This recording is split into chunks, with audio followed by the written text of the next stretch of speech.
Midnight stories में आपका स्वागत है। उस दिन मैं नाइट ड्यूटी करके सुबह करीब 7:30 बजे घर पहुंचा था। पूरी रात काम करने के बाद शरीर पूरी तरह थक चुका था। लेकिन जैसे ही मेरे कदम घर पे पड़े, मेरी नज़र अपनी पत्नी नेहा पर पड़ी। वह सुबह जाने स्कूल जाने की तैयारी कर रही थी। मैंने मुस्कुराते हुए उसे अपने पास खींचा, लेकिन वह हंसकर बोली, आज नहीं, मुझे स्कूल के लिए देर हो रही है। शाम को जल्दी आऊंगी, तब खूब बातें करेंगे। मैं उसे जाते हुए देखता रहा। दरवाजा बंद हुआ तो घर में फिर वही खामोशी फैल गई। मैं नहाकर कमरे में आया और सोने की कोशिश करने लगा। तभी पता नहीं क्यों मेरा मन बेचैन था। तभी दरवाजे पर दस्तक हुई। मैंने सोचा इतनी सुबह कौन आया होगा।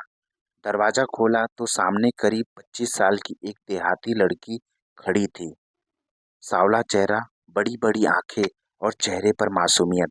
वह घबराई हुई सी लग रही थी। उसने धीरे से पूछा, बाबूजी, राजू आपके यहाँ काम करता है ना? मैंने कहा, हाँ, करता है। क्यों?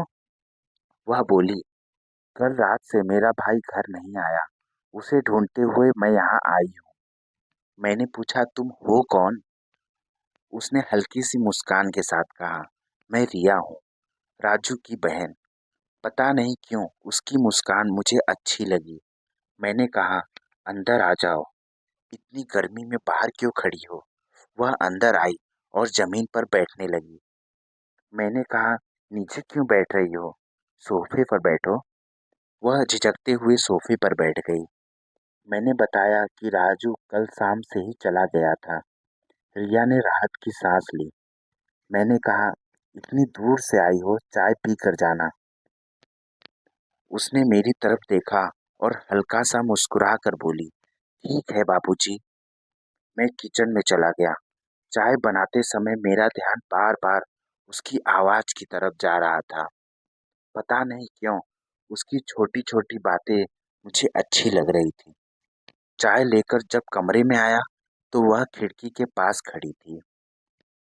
सुबह की रोशनी उसके चेहरे पर पड़ रही थी। मैंने पूछा, रिया, चाय ठंडी हो जाएगी। वह पलट कर मुस्कुराई और बोली, जी बाबूजी। हम दोनों चुपचाप चाय पीने लगे। मैंने पूछा, घर में कौन कौन है? उसने अपने परिवार के बारे में बताया। उसकी बातें सुनते हुए मुझे महसूस हुआ कि वह बाहर से जितनी शांत थी, अंदर से उतनी ही अकेली थी। मैंने पूछा, तुम हमेशा इतनी चुपचाप रहती हो? वह मेरी तरफ देख कर बोली, हर किसी से दिल की बात थोड़ी ना कही जाती है। उसके इस जवाब ने मुझे चौंका दिया। तो मैंने पूछा, और अगर कोई सुनने वाला मिल जाए तो? वह कुछ पल मेरी आंखों में देखती रही और फिर नजरें झुका ली। कमरे में अचानक खामोशी छा गई। उस पल मुझे लगा कि शायद हमारे बीच कोई अनकहा एहसास जन्म ले चुका है। रिया ने चाय खत्म की और उठते हुए कहा, अब मैं चलती हूँ। मैंने कहा, इतनी जल्दी? वह रुकी और पलट कर बोली, आप रोकोगे तो रुक जाऊंगी। उसकी बात सुनकर मेरा दिल तेज धड़कने लगा। मैंने मुस्कुरा कर कहा, अगर मैं रोकूं तो? वह कुछ पल चुप रही और फिर बोली, तो शायद कुछ देर बैठ जाऊंगी। वह वापस सोफे पर बैठ गई। हम दोनों एक दूसरे को देखकर मुस्कुराने लगे। मैंने कहा, तुम्हें पता है रिया, तुम्हारी मुस्कान बहुत अच्छी है। उसने तुरंत नजरें झुका ली। आप भी ना बाबूजी, कुछ भी बोलते हो। मैंने कहा, सच कह रहा हूँ। जब तक मुस्कुराती हो तो लगता है कि कमरे की सारी उदासी खत्म हो गई। वह कुछ नहीं बोली, लेकिन उसके चेहरे पर आई हल्की सी मुस्कान ने मेरे दिल की धड़कन और बढ़ा दी। कुछ देर बाद वह चली गई, लेकिन उसके जाने के बाद उसकी आवाज और मुस्कान मेरे कमरे में जैसे मौजूद थी। उस रात में देर से सोया था। मैं खुद से पूछता रहा कि आखिर ऐसा क्या था उस लड़की में कि मैं उसकी पहली मुलाकात के बाद उसे भूल नहीं पा रहा था। अगले दिन सुबह मैं नाइट ड्यूटी के लिए लौटा ही था कि दरवाजे पर फिर दस्तक हुई। दरवाजा खोला तो रिया सामने थी। उसे देखते ही मेरे चेहरे पर अपने आप मुस्कान सी आ गई। उसने मेरी भी तरफ देखकर मुस्कुराते हुए कहा, बाबूजी, मैं फिर आ गई। मैंने मजाक में कहा, मुझे तो लगा था आज तुम नहीं आओगे। वह बोली, अगर मैं नहीं आती तो आपको बुरा लगता ना। मैंने उसकी आंखों में देखते हुए कहा, शायद बहुत। वह कुछ पल चुप रही, फिर धीरे से बोली, मुझे भी। मेरे दिल में जैसे किसी ने घंटी बजा दी। मैंने उसे अंदर बुलाया। वह उसी जगह बैठ गई जहां कल बैठी थी। मैंने कहा, तुम्हें यह जगह पसंद है क्या? वह बोली, शायद इसलिए क्योंकि यहाँ कोई मेरी बातें सुनता है। मैंने पूछा, तुम्हें कोई सुनता नहीं? वह बोली, नहीं। उसकी आवाज में दर्द था। मैंने कहा, अब जब भी मन करे अपनी बातें मुझसे कह सकती हो। उसने मेरी तरफ देखा। उसकी आंखों में पहली बार भरोसा दिखाई दिया। उस दिन हम घंटों बात करने लगे, कभी हंसते हंसते, कभी एक दूसरे को चुपचाप देखते। जब वह कह हंसती तो उसकी तरफ देखता रह जाता, और जब मैं उसे देखता तो वह शर्म होकर अपनी नजरें झुका लेती। जाते समय उसने कहा, आज आपसे बात करके अच्छा लगा। मैंने कहा, मुझे भी। वह दरवाजे तक गई और फिर अचानक पलटी और बोली, कल मैं वापस आऊंगी। मैंने पूछा, क्यों? वह मुस्कुरा कर बोली, क्योंकि आज मेरा मन नहीं भरा। यह कहकर वह चली गई। मैंने काफी देर तक उसी जगह खड़ा रहा। धीरे धीरे हमारी मुलाकातें बढ़ने लगी। कभी वह राजू के बहाने आती, तो कभी किसी छोटी की बात के लिए। लेकिन हम दोनों जानते थे कि असली वजह कुछ और थी। वह आती तो घर में जैसे रौनक आ जाती। मैं उसके लिए चाय बनाता और वह कहती, आपको मेरी इतनी आदत क्यों होती जा रही है? मैं कहता, शायद इसलिए कि तुम्हारे आने से मेरा अकेलापन कम हो जाता है। वह मुस्कुरा कर कहती, तो फिर मैं रोज आ जाया करूंगी। मैं कहता, रोज नहीं, हमेशा आओ। वह मेरी तरफ देखती और धीरे से पूछती, हमेशा? मैं उसकी आंखों में देख कर कहता, हाँ, हमेशा।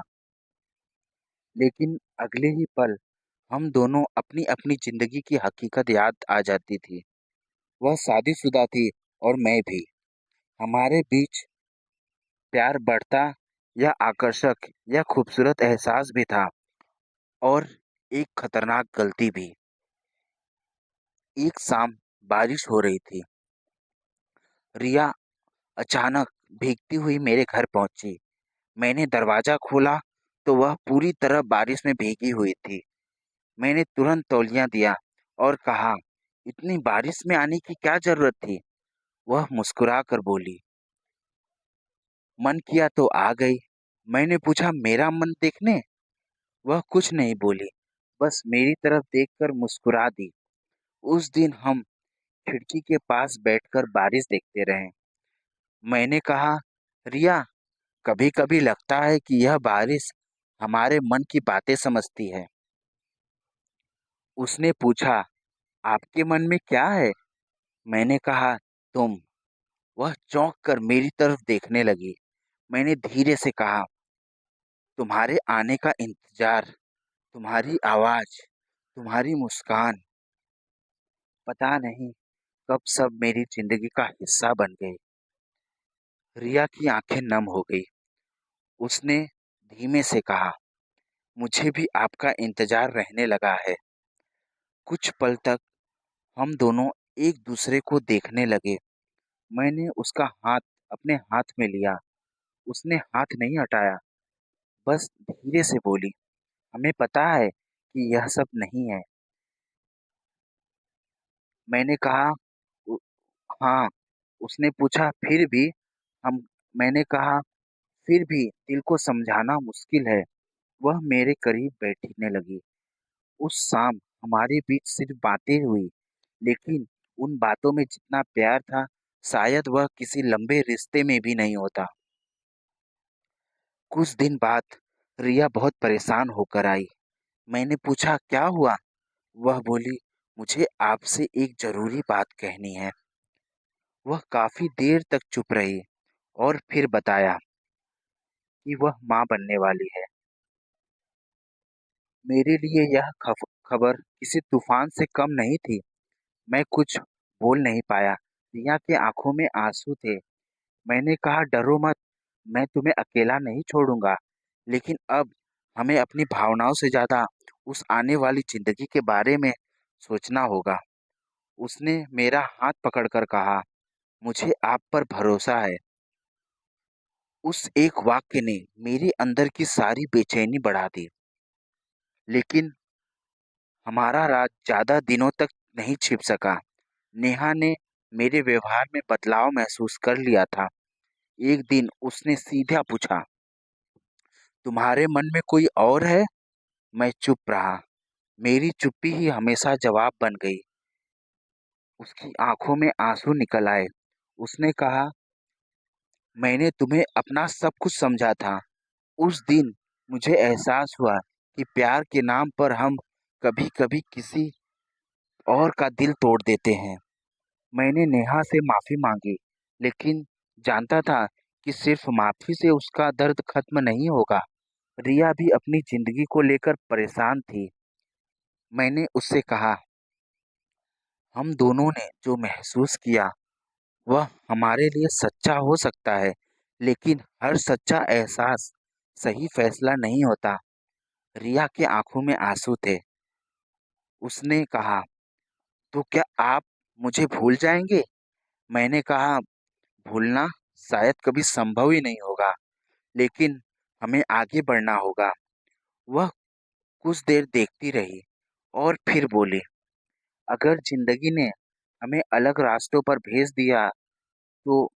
मैंने कहा, "तुम्हें भी तुम्हारी मुस्कान मुझे हमेशा याद रहेगी।"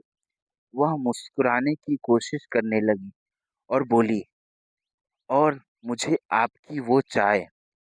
हम दोनों हंस पड़े, लेकिन उस हंसी के पीछे छिपा दर्द हम दोनों जानते थे। समय बीतता गया। रिया ने अपने बच्चे को जन्म दिया और अपनी जिंदगी को संभालना शुरू किया। मैंने भी अपने रिश्ते को बचाने की कोशिश की। नेहा को मुझ पर दोबारा भरोसा करने में समय लगा, लेकिन धीरे-धीरे हमारे बीच बातचीत शुरू हुई। एक दिन नेहा ने कहा, "मैं तुम्हें भूल नहीं सकती कि क्या हुआ था, लेकिन अगर तुम सच में बदलना चाहते हो, तो मैं तुम्हें एक मौका दे सकती हूँ।" मैंने उसकी आंखों में देखा और कहा, "इस बार मैं तुम्हारा भरोसा कभी नहीं तोड़ूंगा।"